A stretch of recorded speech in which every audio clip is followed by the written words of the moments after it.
Hi, welcome to Richard Gabili YouTube channel, and for today's tutorial, I will be teaching you on how to change container descriptions in voiceover on iPhone X. But first, kindly subscribe to this channel and don't forget to hit the subscribe button and the bell to notify you for the new updates. And let's start! Using your iPhone X, from your home screen first, go to Settings. Then in the Settings, scroll down and find the Accessibility, then tap. Then in the Accessibility, go to Vision section and then tap the VoiceOver.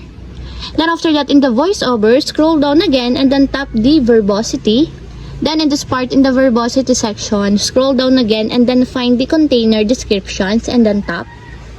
Then in the Container Descriptions, if you want to add or change the container descriptions that you want, just tap the descriptions by putting a check mark on the side, just like this. And if you want to remove, just tap again the check mark. And if you want to change it to do nothing, just tap the do nothing until there's a check mark also on the side, just like this. And that's it. We have successfully changed container descriptions in VoiceOver on iPhone X. If you have a question, can you comment down below, and don't forget to hit the subscribe button and the bell to notify you for the new updates. And thank you for watching!